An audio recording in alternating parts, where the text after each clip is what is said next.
Today we're going to be talking about one of the most important concepts in business law, the concept of a tort. A tort is a French word, and it simply means a wrong, that someone's been wrong or someone's been damaged. And in the U.S. court system, torts are almost equal to money. When you sue someone for a tort or a wrong, it is always in civil court, and it is almost always for money. Though not necessarily for money. Some people sue if they were hurt. They may sue to recover the hospital bill or make someone pay for their nursing home or something along that line, but it's almost always for money. It's always in civil court. Now, that doesn't necessarily mean that it can't be processed in criminal court, but the concept of tort is always in civil court.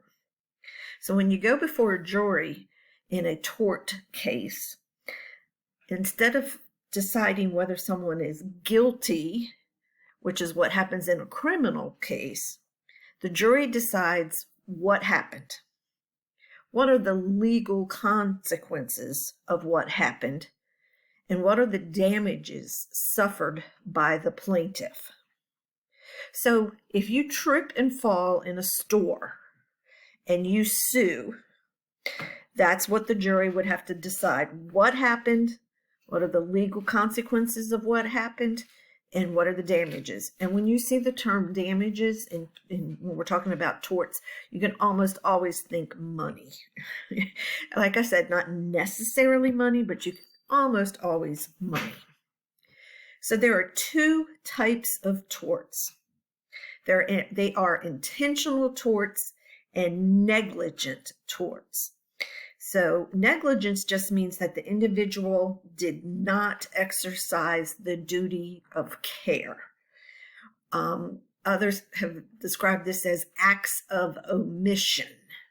So for example, in nursing homes, they have a duty to care for an elderly person. They would be negligent if that person developed bed sores because they were not turning them every day. So that's an act of omission. They didn't turn them, they developed bed sores, and now you're suing for negligence. I think the concept of intentional torts is something that we can all kind of wrap our head around. Assaults, malicious prosecution, defamation, and invasion of privacy. Assault really just means you beat somebody up. Malicious prosecution is when somebody takes you to court all the time. And you can turn around and sue them as an intentional tort because they're basically trying to get under your skin. Defamation means that you have told lies about someone.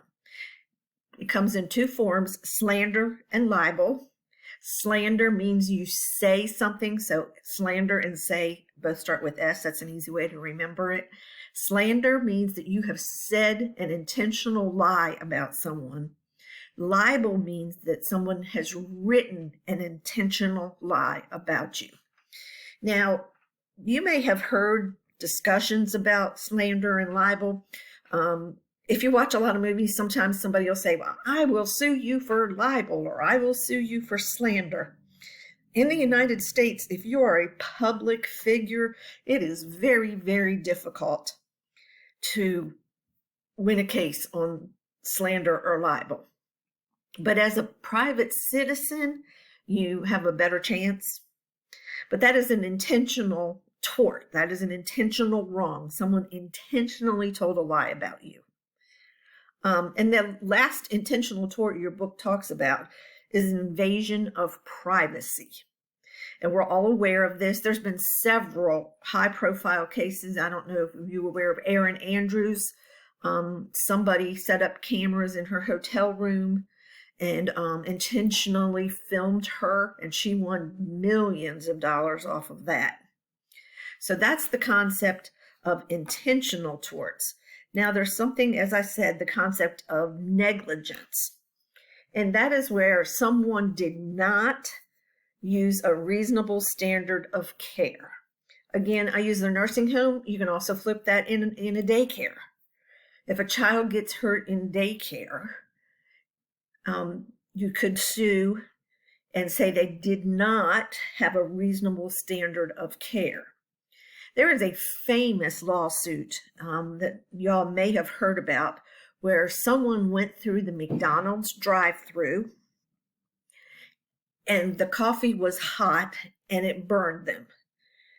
That was a failure. That was a negligence case because the plaintiff argued that McDonald's knew the coffee was hot and McDonald's failed to tell the customer that the coffee was hot and it burned them.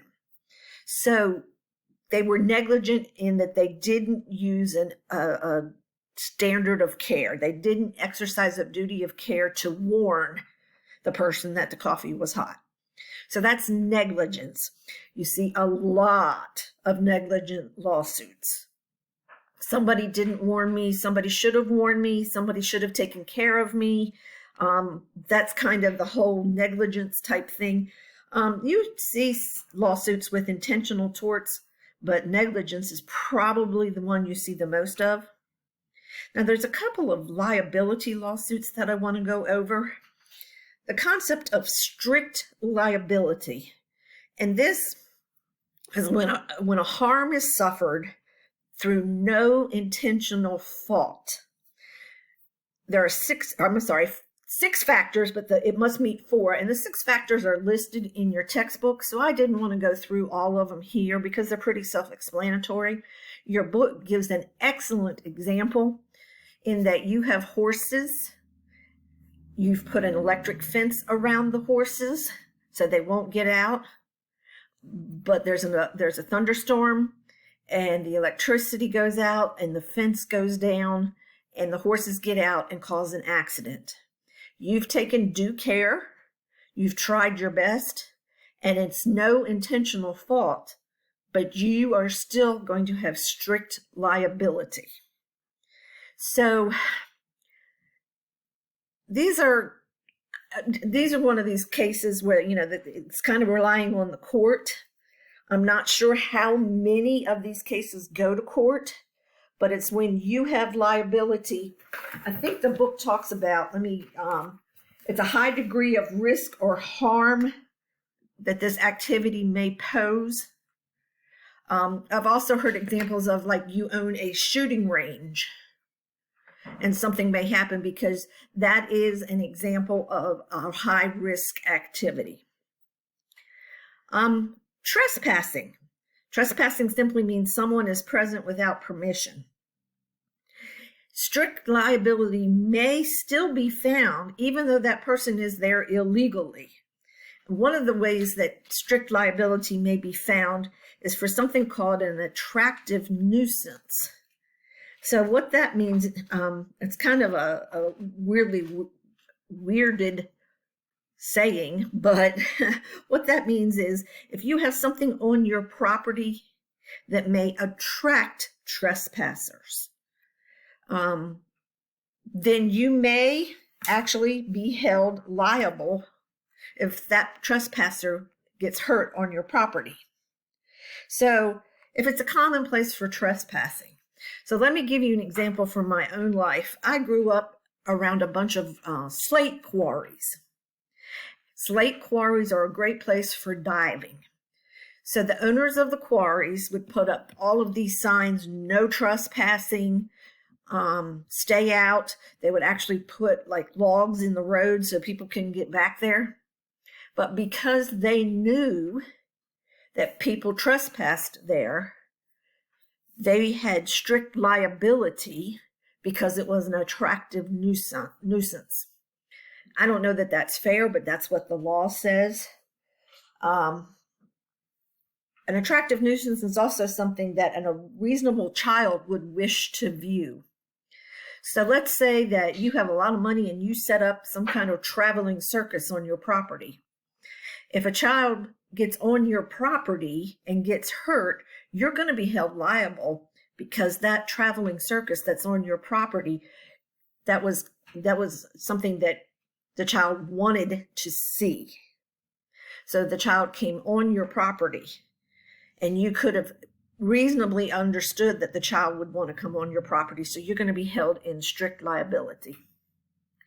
The next thing I want to go over is product liability, and I am not spending a lot of time on product liability.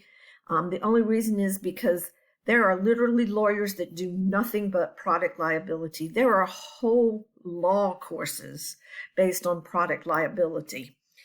So I'm not going to go into every nook and cranny on product liability. We all have known cases where somebody was sued because of product liability.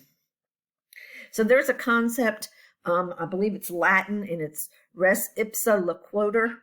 And all that means is that it speaks for itself. So that means that it basically turns our court system on its side, in that usually the plaintiff has to say that they have to prove that there was some kind of negligence. In this type of product liability, the defense must disprove negligence. So it goes in basically under the assumption that the defense had negligence, and they have to say, no, we did not. So there's something that defense could include, something called contributory negligence. And this means that there was no negligence on the part of the manufacturer because the person that got hurt or had damage misused the product, or they assumed the risk. And so they're not liable for any kind of liability because they didn't cause it. The user of the equipment caused it. So your book talks about buying a chainsaw and the guard doesn't fit well, but they use it anyway and get hurt. That's an assumption of risk, because a normal person would have understood that the guard should have gone around the whole chain. Misuse. We've all seen people just go on the internet and Google ladders and see how people misuse ladders. So that means that the manufacturer of the ladder cannot be held liable if you are misusing that ladder. So that's called contributory negligence. And that means that you contributed to the negligence, and the manufacturer should not be held liable.